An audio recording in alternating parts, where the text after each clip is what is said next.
la nabiyya ba'dah. Baiklah ibu-ibu salihah yang dirahmati Allah Subhanahu wa taala, alhamdulillah di kesempatan subuh yang penuh berkah kita bisa melakukan aktivitas dimulai dari tadi ya sudah sholat, kemudian zikir, dan sekarang dilanjutkan dengan thalabul ilmi ya. Kita seperti biasa berdoa, Allahumma barik li ummati fi bukuriha, ya Allah berkahilah umatku di setiap subuhnya. Tiada henti-hentinya kita meminta keberkahan kepada Allah, ya subutul khair ditetapkan dalam kebaikan, wa ziyadatul khair dilipat gandakan kebaikan untuk kita semua.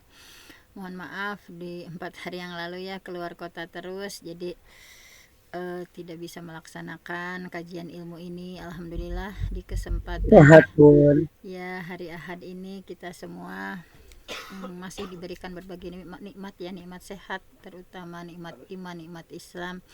Nah, mudah-mudahan kecintaan kita terhadap ilmu menjadi wasilah ya, dimudahkan jalan-jalan surganya Allah.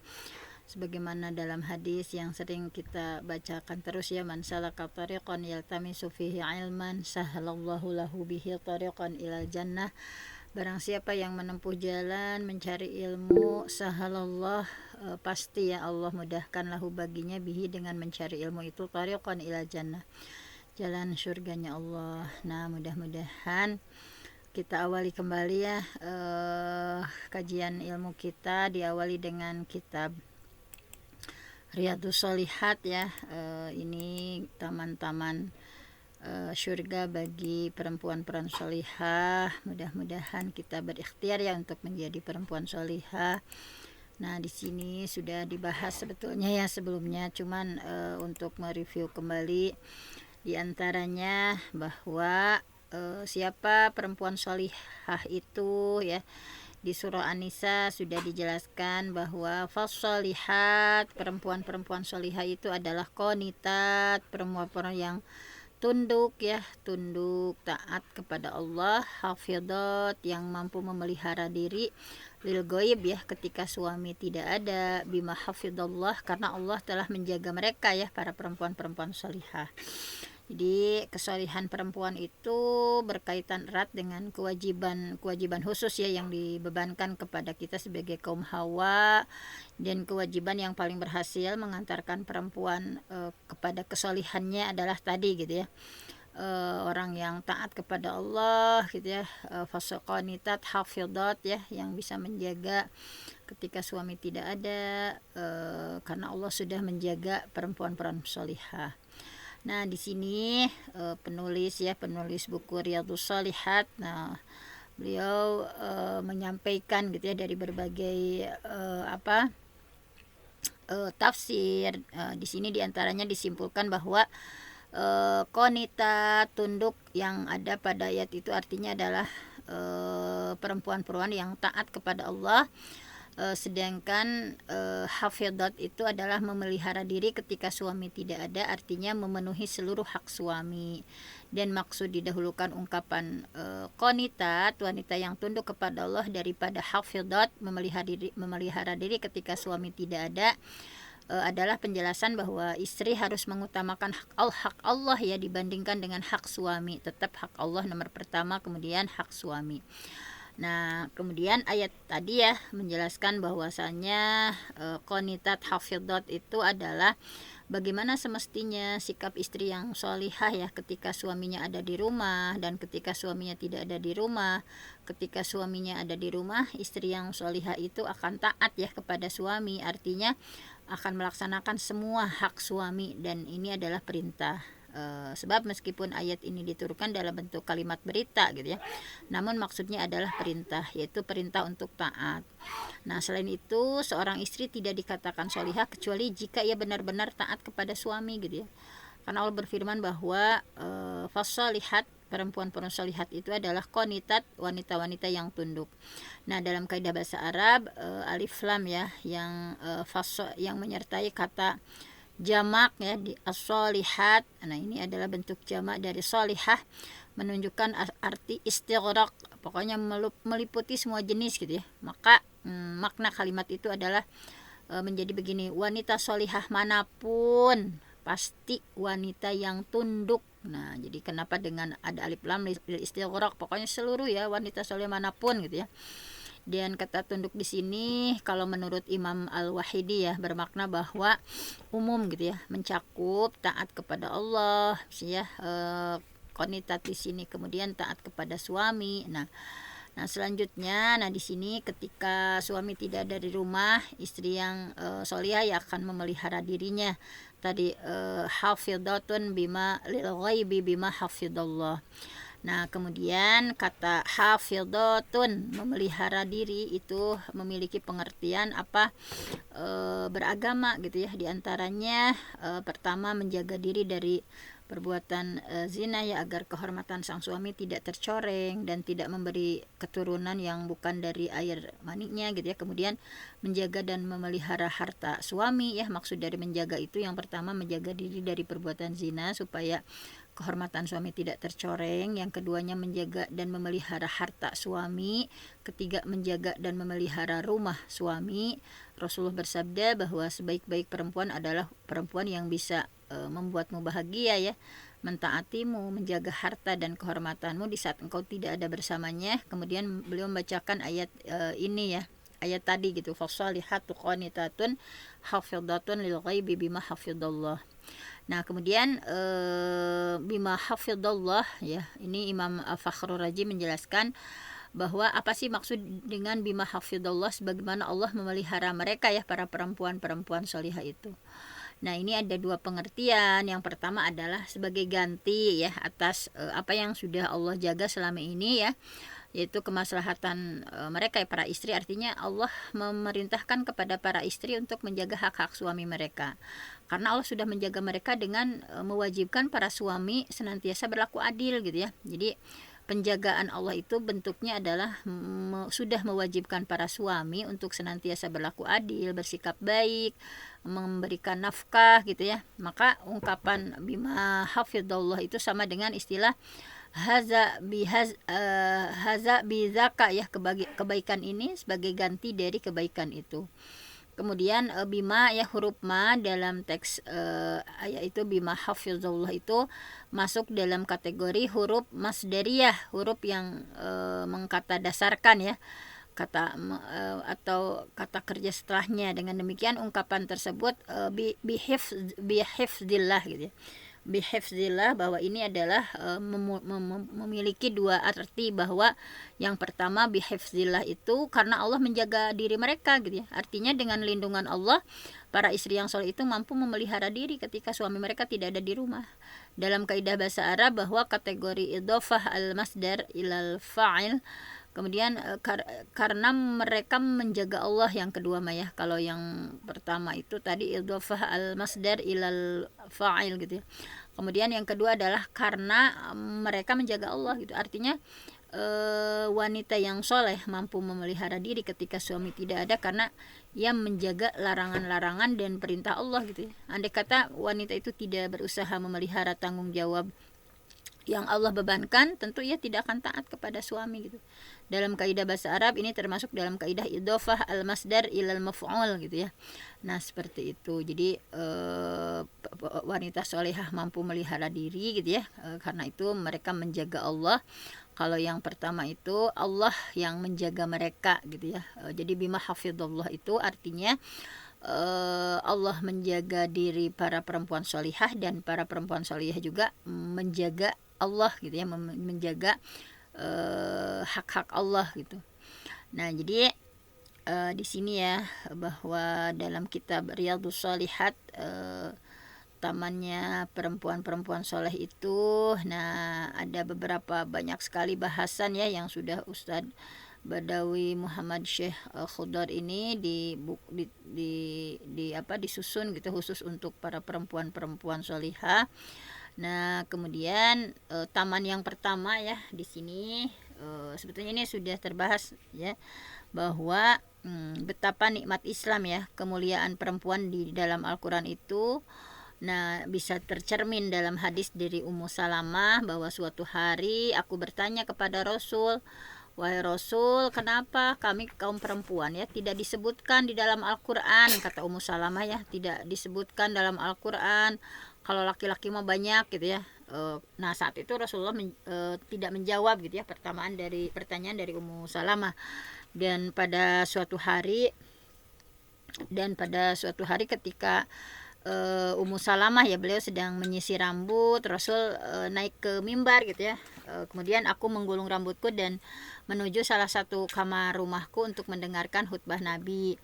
Nah, kemudian aku menghadapkan pendengaranku ke arah pelepah kurma. Aku mendengar Rasulullah bersabda di atas mimbar, "Wahai sekalian manusia, Allah sudah berfirman dalam kitabnya ya, sesungguhnya laki-laki muslim, perempuan muslim, laki-laki dan perempuan yang mukmin, laki-laki dan perempuan yang tetap dalam ketaatannya, laki-laki dan perempuan yang benar gitu ya, as-shadiqin was-shadiqat, as-sabirin was-sabirat gitu ya. Al-khasyi'in al-khasyi'at ya, laki-laki dan perempuan yang khusyuk, laki-laki dan perempuan yang bersedekah, yang shaimin shaimat gitu, semuanya al-hafidin al-hafidat gitu ya. Nah, semuanya dibacakan oleh Rasulullah bahwa Allah sudah menyediakan untuk mereka ampunan dan pahala yang besar.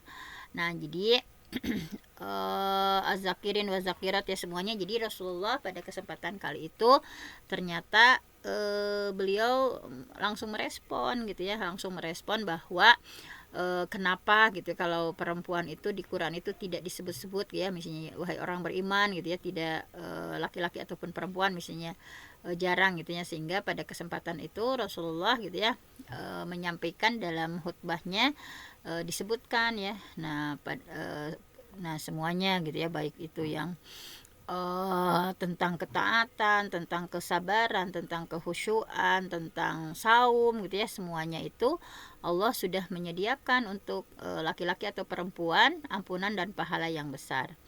Nah, di sini dari keterangan hadis tadi ya, bahwa kata Ummu Salamah ya, dan aku mengarahkan pendengaranku ke arah pelepah kurma. Maksudnya pelepah kurma yang dijadikan atap masjid ya, tempat Rasul menyampaikan khutbah, dan atap tersebut memang tidak terlalu jauh jaraknya dari kepala Rasul yang tengah berdiri di atas mimbar.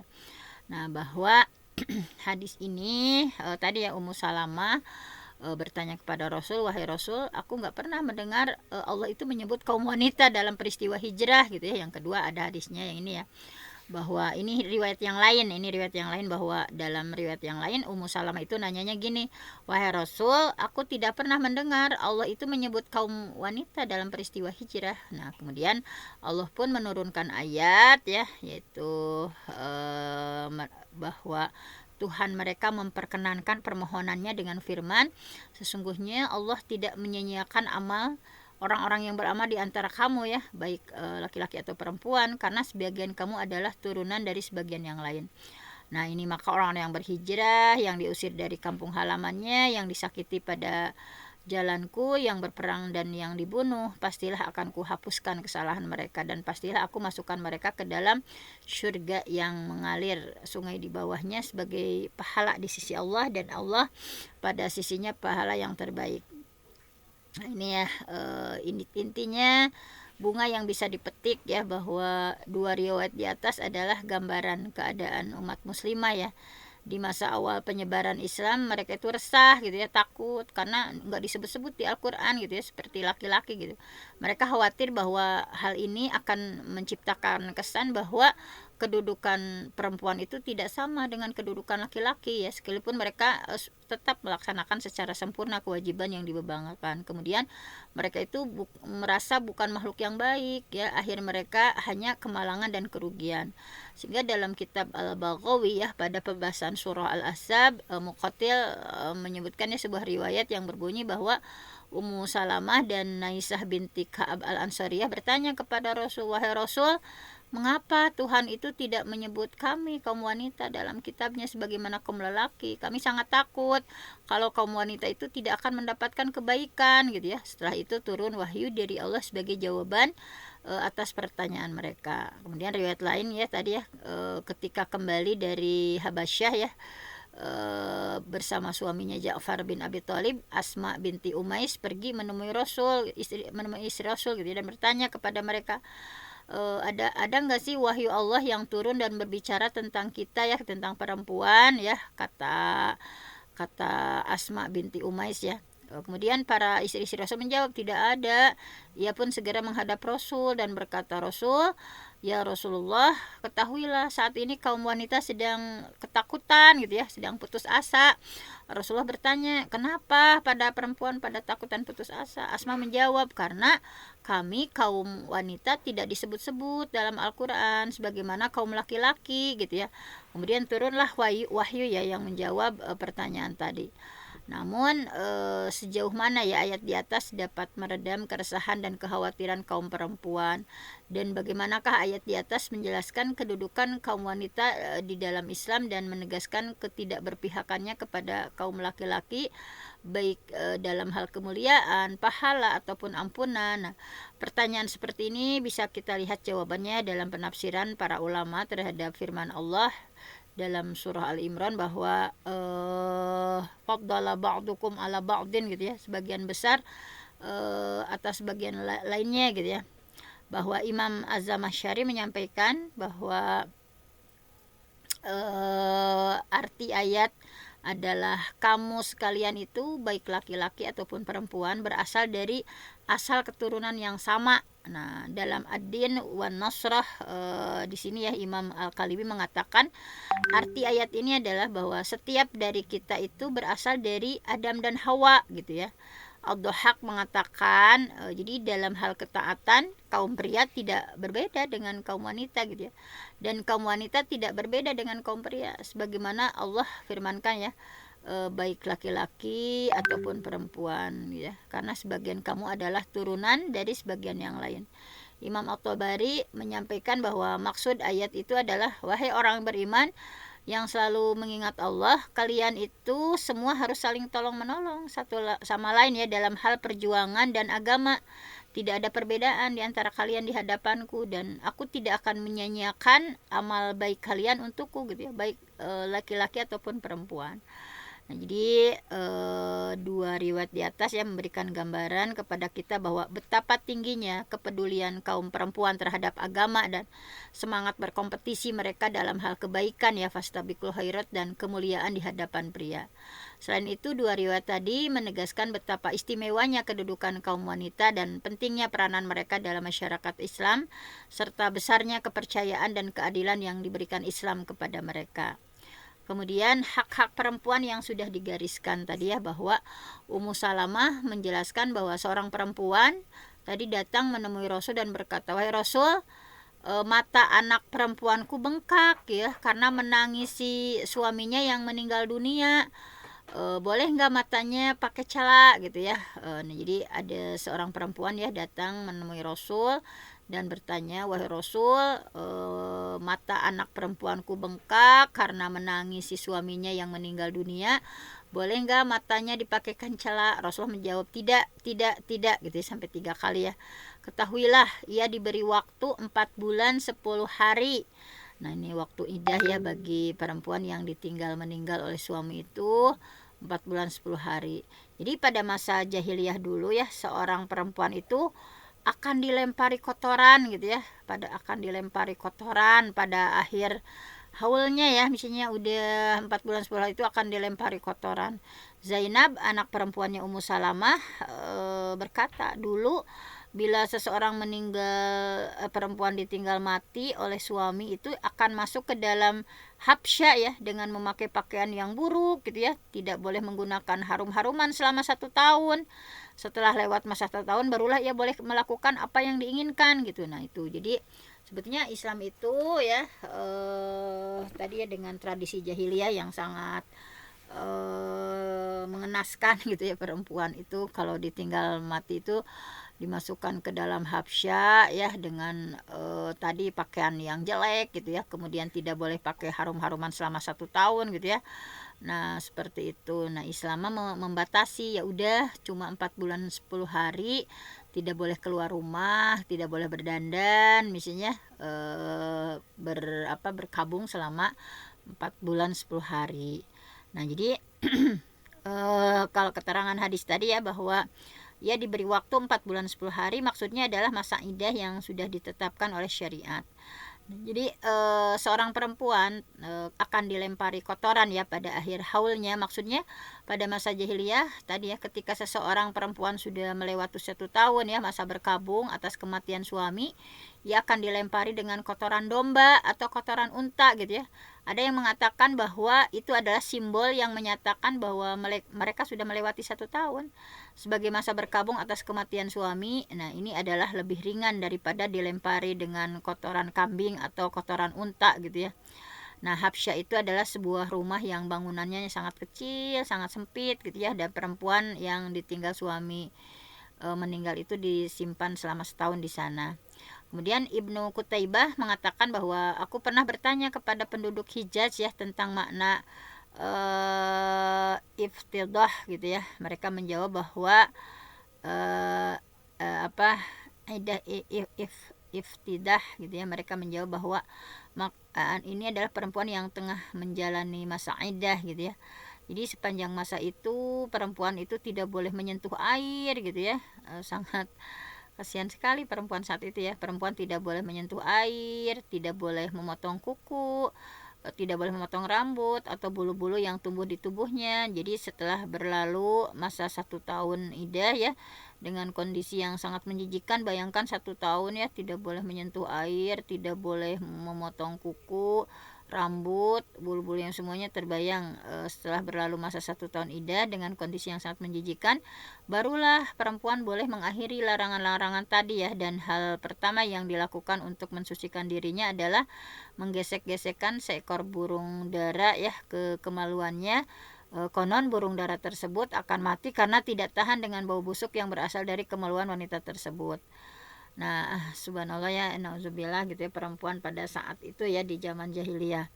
Kemudian ketika ditanya tentang ayat yang berbunyi apabila bi'ayyidan bin kutilat ya, ketika bayi-bayi yang dikubur hidup itu suilat ditanya bi'ayyidan bin kutilat, karena dosa apa dia dibunuh. Nah, Umar bin Khattab berkata gitu ya. Nah, ini ya dalam surah pendek ya, bahwa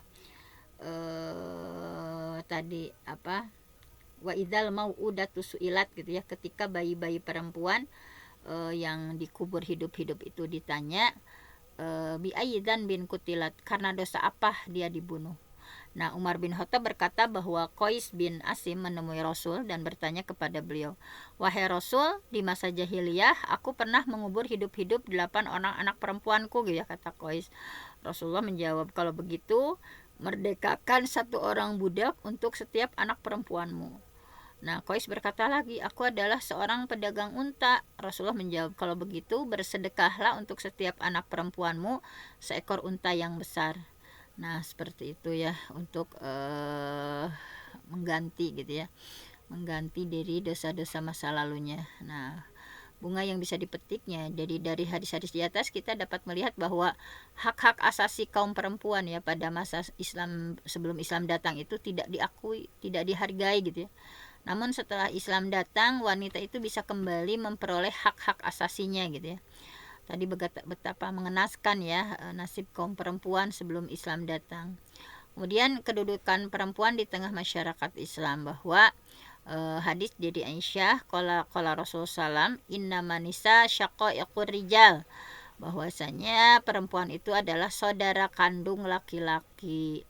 Maksudnya apa? Bahwa perempuan itu syaqaiqur rijal itu saudara kandung laki-laki itu menurut Imam Al-Khattabi bahwa adanya kesamaan antara pria dan wanita dalam hal penciptaan gitu ya, seakan-akan kaum perempuan merupakan saudara kaum pria. Nah, Umar bin Khattab berkata bahwa sumpah pada masa jahiliyah dulu kami benar-benar tidak menghargai kaum perempuan gitu, hingga Allah menurunkan wahyunya tentang mereka dan memberikan kepada mereka hak-haknya gitu. Jadi dalam hadisnya memang tidak menghargai kaum perempuan itu maksudnya bahwa kaum perempuan itu pada masa jahiliyah dipandang sebelah mata gitu ya, karena itu mereka tidak dilibatkan dalam musyawarah apapun gitu ya, sampai Allah menurunkan wahyunya tentang mereka, seperti misalnya firman Allah yang berbunyi ini ya, wa ashiruhunna bil ma'ruf, dan pergaulilah mereka dengan baik.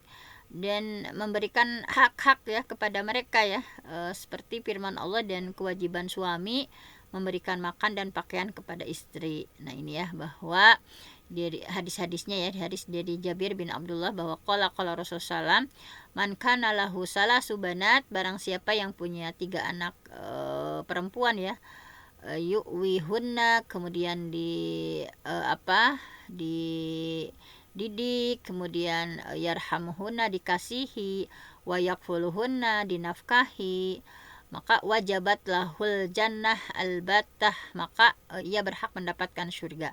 Nah jadi sampai-sampai Islam itu saking ingin mengangkat derajat perempuan yang asalnya tidak ada harganya sama sekali gitu ya di masa-masa sebelum Islam datang, sampai hadis-hadis tentang perempuan ini ya dihadirkan, bahwa man kana lahu salasu banat, barang siapa yang punya 3 anak perempuan, yu'wihinna gitu ya, kemudian dididik, wayarhamuhunna, perempuan itu kasihi ya, diberikan kasih sayang, wayakfuluhunna, kemudian diberikan nafkah, wajabat lahul jannah albattah, maka ia berhak mendapatkan surga. Kemudian para sahabat nanya, ya kila ya Rasulullah, fa in kanat isnatain, bagaimana kalau aku mah hanya punya 2 anak gitu ya, misalnya sekali bahwa perempuan itu hanya 2. Kemudian Rasulullah menjawab gitu ya, qala faro'a ba'dul qaum allau qalu lahu wahidah laqala wahidah.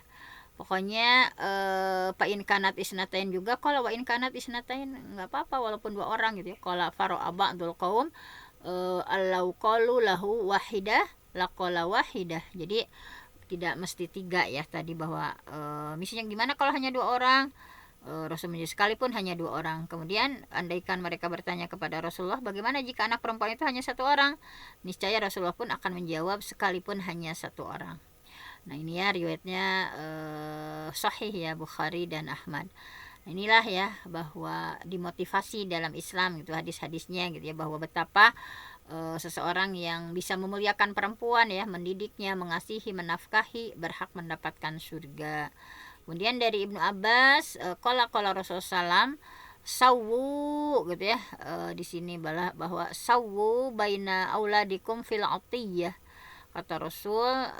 Nah ini ya, bahwa dalam hal pemberian itu perlakukan anak kalian dengan perlakuan yang sama gitu ya, dalam pemberian itu. Falau kunta mufaddalan, jika engkau ingin mengistimewakan ahadan kepada salah satu di antara mereka, la fuddilatin nisa, maka istimewakan anak perempuan. Nah jadi misalnya kita sebagai orang tua ya, atau dalam hal pemberian itu harus perlakukanlah anak-anakmu dengan perlakuan yang sama ya, sawu baina auladikum fil atiyah, jadi samakan gitu, kalau ngasih apa-apa harus sama ya dalam pemberian. Nah seandainya falau kunta mufaddalan, misalnya engkau ingin mengistimewakan ya ahadan, salah seorang di antara mereka, la fuddilatin nisa, maka istimewakan anak perempuan. Nah seperti itu ya. Jadi saking Islam ingin mengangkat gitu ya derajat perempuan, hadis-hadis ini sangat memotivasi gitu ya, bahwa bunga yang bisa dipetik diantaranya hadis ini sangat menekankan ya persamaan derajat antara kaum wanita dengan laki-laki. Lebih jauh lagi hadis-hadis di atas menegaskan bahwa kaum perempuan juga memiliki tempat yang mulia di tengah masyarakat gitu ya. Misalnya dengan hadis pertama ini, Imam Al-Khattabi berkata bahwa hadis ini menegaskan persamaan antara perempuan dan laki-laki di hadapan hukum. Oleh karena itu, bila turun nas dengan objek pemberitaan laki-laki ya, otomatis kaum perempuan masuk di dalamnya. Nah, misalnya kalau yang disebut di Quran atau hadis itu hanya laki-laki, otomatis perempuan masuk di dalamnya, kecuali jika diikuti dalil yang menunjukkan khusus untuk hukum itu khusus untuk laki-laki. Kemudian wanita juga punya hak untuk menentukan masa depan, bahwa ini ya dalilnya bahwa perempuan juga berhak untuk menentukan masa depan gitu ya. Nah di antaranya hadisnya sangat terkenal ini ya, qala Rasulullah SAW, la tunkahul ayyim, jangan seorang janda dinikahkan hatta tustamaro, kecuali setelah dipinta pendapatnya ya. Sama walaupun terhadap janda misalnya dinikahkan itu harus dipinta pendapatnya gitu ya. Walatun kahul bikru hatta tusta'zana, jangan anak perempuan dinikahkan kecuali dipinta persetujuannya gitu ya, dipinta persetujuannya. Qalu, para sahabat bertanya, ya Rasulullah, wahai Rasulullah, wa kaifa iznuha, bagaimana kami bisa mengetahui persetujuan anak perempuan gitu ya. Qala antas kuta, nah dengan diamnya anak perempuan tanda dia setuju. Nah, jadi di sini disebutkan seorang janda lebih berhak terhadap dirinya sendiri daripada walinya ya.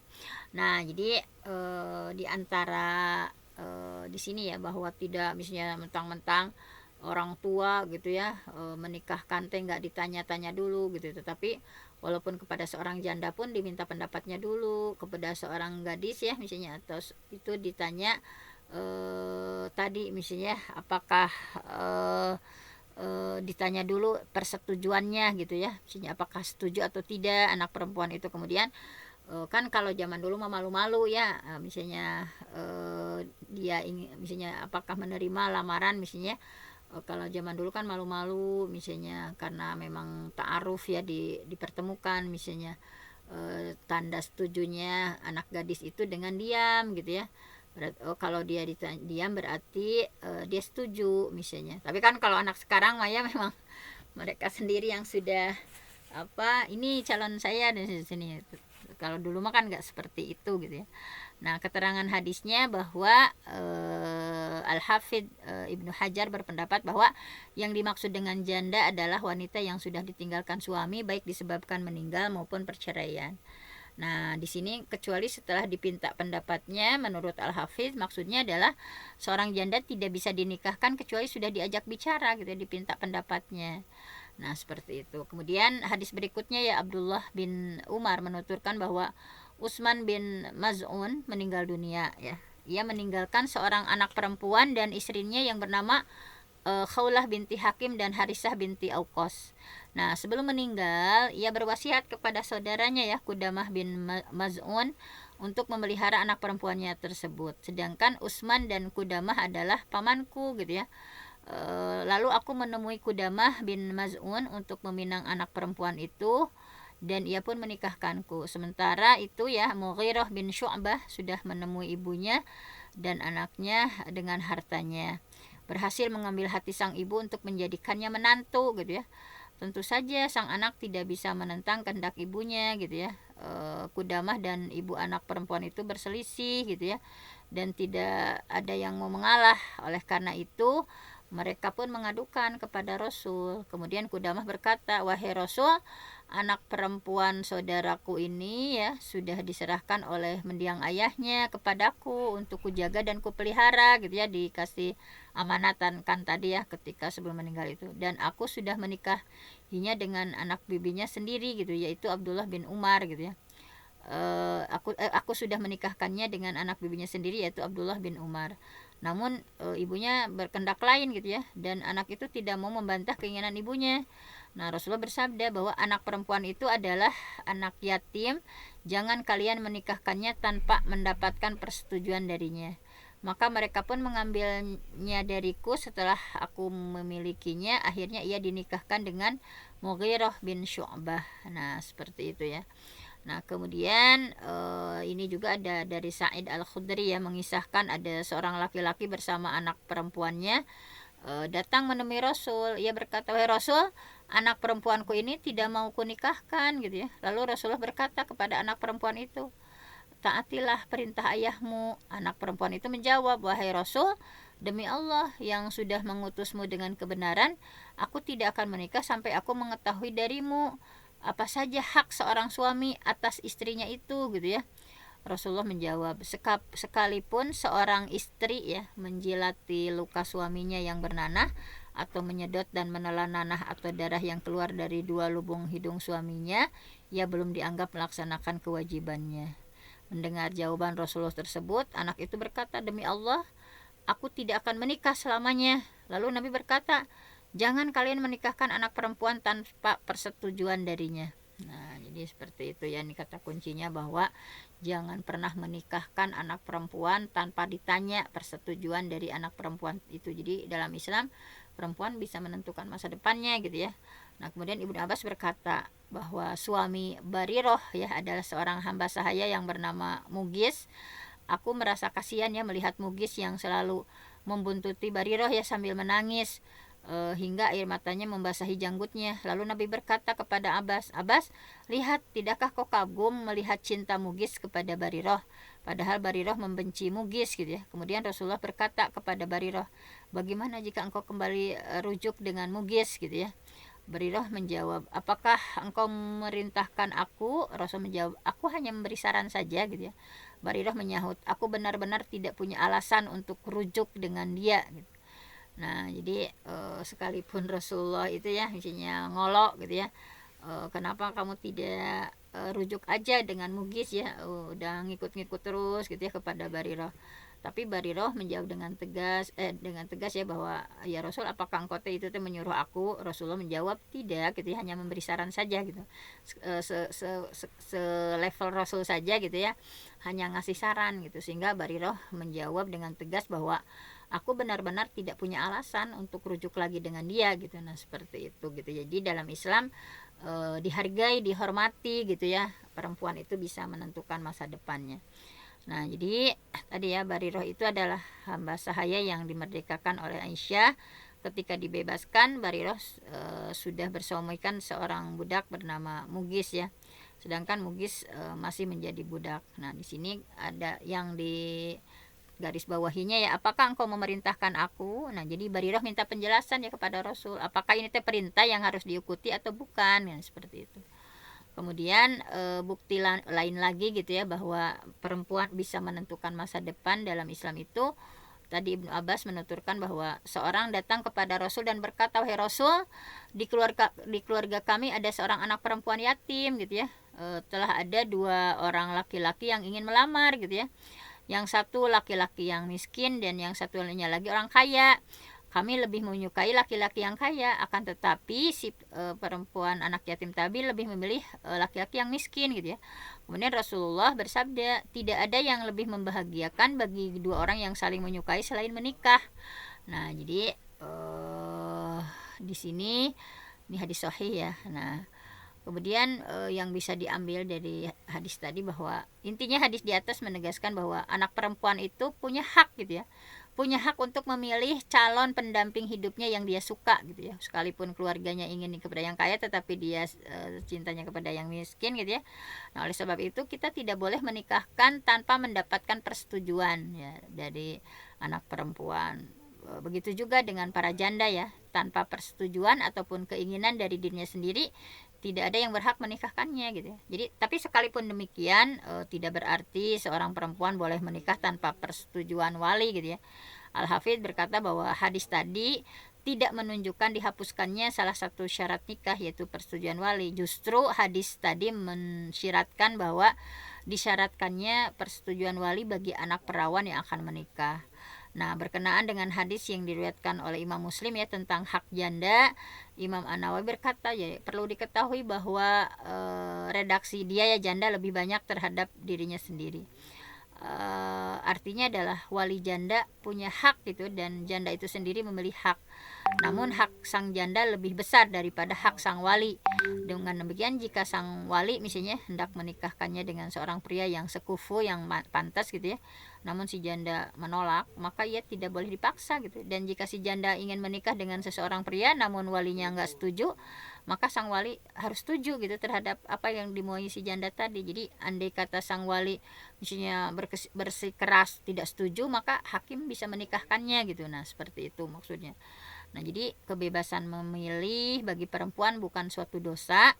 Jika itu dosa, niscaya tidak akan menyatakan penolakan di hadapan Rasulullah ya. Nah, jadi dari kenyataan ini para ulama mengambil sebuah kesimpulan hukum bahwa seorang boleh menolak saran orang lain sekalipun saran itu berasal dari pemimpin, ulama atau orang dimuliakan di daerahnya, karena Rasulullah tidak keberatan dengan penolakan Barirah ya tadi ya. Bariroh itu saran yang beliau tawarkan. Nah, pelajaran lain yang bisa kita ambil dari hadis Ibnu Abbas adalah pertama bahwa seorang pemimpin, seorang ulama atau khalifah ya boleh memberikan saran kepada rakyatnya. Hal ini diperkuat dengan sabda Nabi, "Berilah saran, niscaya kalian akan diberi ganjaran. Dan Allah akan memberikan putusan sesuai yang dikehendaki melalui lisan nabinya," bahwa seperti itu. Kedua, orang yang berusaha dengan sungguh-sungguh akan diberi ganjaran ya, sekalipun usahanya itu belum tuntas. Tiga, tidak ada dosa bagi muslim manapun untuk menampakkan atau menyembunyikan perasaan cintanya. Ia tetap tidak berdosa sekalipun menampakkan rasa cintanya secara berlebihan dengan syarat ia tidak melakukan sesuatu yang Allah haramkan. Nah, jadi kemudian yang terakhir ya, ini adalah bahwa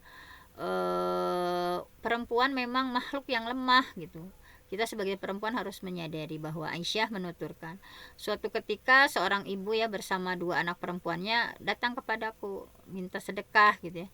Namun aku tidak punya sesuatu yang bisa ku berikan ya, selain ada satu biji kurma gitu ya. Maka aku berikan kurma itu kepada dia gitu ya. Kemudian sang ibu membagi kurma itu menjadi dua ya untuk kedua anaknya. Ia sendiri tidak memakan sedikit pun dari kurma itu. Setelah itu ia pergi bersama anaknya. Kemudian ketika Rasulullah datang, aku langsung menceritakan kejadian itu kepada beliau ya. Rasulullah bersabda, tidaklah seorang diuji dengan anak-anak perempuan kecuali mereka akan menghindarkannya dari siksa neraka. Nah, ini ya, bahwa keterangan hadis, tidaklah seorang diuji. Nah, dikatakan ujian karena bagi kebanyakan orang anak perempuan itu dianggap sebagai beban yang hanya menyusahkan gitu ya. Nah, seperti itu. Kemudian hadis yang kedua adalah nih, bahwa ya Rasulullah, wahai Rasulullah, man kana yu'minu billahi wal yaumil akhir fala yu'dijarah. Barang siapa yang beriman kepada Allah dan hari akhirat, jangan pernah menyakiti hati tetangga. Kemudian wastausu bin nisa, dan berwasiatlah, dan aku berwasiat kepada kalian ya para perempuan. Nah, khairan, berwasiat kebaikan ya, untuk memperlakukan kaum wanita dengan baik gitu ya. Fa innahunna, karena sesungguhnya perempuan itu khuliqna min dilain, perempuan itu diciptakan dari tulang rusuk yang bengkok. Wa inna a'waja syai'in fid dila a'lah. Jadi sedangkan tulang rusuk yang paling bengkok itu yang paling atas gitu ya, ya a'lah. Fa in zahabat tuqimu, jika kamu misalnya memaksanya lurus ya, kasar tahu, pasti kamu niscaya tulang itu akan patah gitu ya. Wa in tarok tahu, tapi jika kamu biarkan perempuan itu lam yazal a'waj gitu ya, ia akan selamanya bengkok. Fastausu binisa khairan, oleh sebab itu jagalah baik-baik kaum perempuan. Nah, ini jadi memang ada sisi kelemahannya ya perempuan di sini dalam hadis Rasulullahnya. Pokoknya barang siapa yang beriman kepada Allah dan hari akhir, jangan pernah menyakiti tetangga, dan aku berwasiat kepada kalian agar memperlakukan kaum wanita dengan baik-baik gitu ya. Karena perempuan itu tercipta dari tulang rusuk yang bengkok. Sedangkan tulang rusuk yang paling bengkok adalah yang paling atas. Jika kamu memaksa lurus, misalnya membenarkan perempuan, secara dipaksa dengan kekerasan misalnya, niscaya tulang itu akan patah. Tapi jika dibiarkan, misalnya dibiarin aja, maka akan bengkok gitu ya. Oleh sebab itu jaga baik-baik, kata Rasul ya, fastausu bin nisa khairan, jaga baik-baik kaum perempuan. Nah, keterangan ini bahwa maksudnya aku berwasiat pada kalian itu, maksudnya dengarkanlah wasiatku tentang perempuan. Tapi bisa juga maknanya hendaklah kalian saling nasihat-menasihati ketika memperlakukan perempuan. Bahwa perempuan itu tercipta dari tulang rusuk yang bengkok. Karena itu tidak mudah ya mengambil manfaat dari para perempuan kecuali dengan mengikuti keinginan mereka dan bersabar atas apa yang mereka lakukan. Jadi tulang rusuk itu merupakan kiasan ya sebetulnya. Kiasan untuk sesuatu yang bengkok. Nah, ini artinya secara alamiah perempuan itu diciptakan dalam keadaan bengkok gitu ya. Ada juga yang berpendapat bahwa maksud perkataan Rasulullah itu adalah pemberitahuan bahwa Siti Hawa itu perempuan pertama diciptakan dari tulang rusuk Nabi Adam. Sedangkan tulang rusuk yang paling bengkok adalah yang paling atas. Nah, ini merupakan penegasan bahwasanya kaum perempuan itu diciptakan dari tulang rusuk yang paling bengkok gitu ya, yang paling atas. Namun jika engkau biarkan misalnya ia akan selamanya bengkok, itu maksudnya ini merupakan anjuran bagi kita untuk benar-benar sabar saat menghadapi dan membimbing kaum perempuan. Karena meluruskan tulang rusuk yang bengkok sejatinya mustahil kan. Bahkan jika dipaksakan akan membuat tulang rusuk itu patah. Nah, bunga yang bisa dipetik bahwa hadis-hadis tadi ya menganjurkan kita untuk memberikan perhatian lebih ya para laki-laki kepada anak perempuan, karena pada umumnya anak perempuan itu lebih lemah daripada anak laki-laki dalam mewujudkan kemaslahatan dirinya, seperti dalam mencari rezeki misalnya. menjaga dan membelanjakan harta, dalam hal kekuatan akal. Selain itu, kaum perempuan adalah makhluk yang memiliki hati dan perasaan yang lembut gitu ya. Sehingga ketika berinteraksi dengan mereka ya, diperlakukan sikap yang lembut dan perhatian yang lebih. Nah, di dalam Sunan Ibnu Majah disebutkan ada riwayat ya dari Sarokoh bin Malik bahwasanya Rasulullah bersabda, "Mau nggak aku beritahu sedekah yang paling utama?" Nah, bersedekah kepada anak perempuanmu yang dikembalikan kepadamu ya dicarikan oleh suaminya dan tidak lagi memilih orang yang dapat memberinya nafkah selain dirimu. Nah, jadi sedekah yang paling utama itu ketika ya bersedekah kepada anak perempuan yang dikembalikan oleh suaminya atau diceraikan ya, dan tidak ada orang yang bisa memberinya sedekah nafkah kecuali dirimu. Ini kepada para ayah ya, ketika qadarullah misalnya ada anak perempuan yang diceraikan oleh suaminya, nah ketika memberikan sedekah itu adalah sedekah yang paling utama kepada anak perempuan yang diceraikan oleh suaminya. Nah, hadis-hadis ini juga mengajak kita untuk menyadari bahwa kaum perempuan itu adalah memang melemah ya, kita adalah makhluk yang lemah secara fisik dan cenderung bengkok secara fitrah gitu. Namun demikian tentunya mengandung hikmah besar. Di antara hikmahnya adalah pembebanan tugas dan kewajiban kepada kaum laki-laki untuk menjaga dan memperlakukan kaum wanita dengan baik. Nah, Imam Al-Ghazali menyatakan bahwa kewajiban seorang suami terhadap istri adalah menggaulinya dengan baik, memperlakukannya dengan akhlak mulia, bersikap baik kepada mereka ya, tidak terbatas hanya dengan tidak menyakitinya, akan tetapi dengan menghentikan segala perbuatan jelek yang dilakukan, misalnya bersabar menghadapi kemarahannya, sebagaimana yang dilakukan Rasulullah ya. Suatu hari istri-istrinya pernah membalikan perkataan beliau gitu ya, bahkan salah seorang dari mereka pernah tidak mengacuhkan beliau sampai malam gitu ya. Ada kalanya para suami perlu menyisipkan canda, humor, gurauan dalam pergaulannya kepada istri gitu ya, agar hatinya senantiasa tenang. Nah, hadis Aisyah tadi menunjukkan kedermawanan Aisyah ya, rela memberikan satu-satunya makanan yang dia punya gitu ya. Hadis itu menganjurkan untuk kita ya untuk bersedekah dengan sesuatu yang kita miliki, baik sedikit ataupun banyak. Tadi Siti Aisyah mencontohkan walaupun hanya dengan satu kurma ya, beliau bersedekah gitu.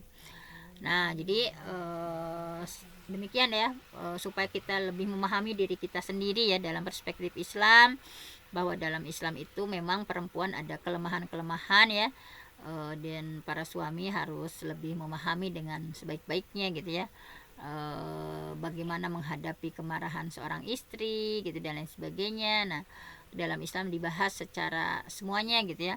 Nah, hanya itu saja untuk pertemuan kita kali ini. Mudah-mudahan kita bisa istiqomah ya membahas kitab Riyadhus Shalihat, tamannya perempuan-perempuan sholihah gitu ya.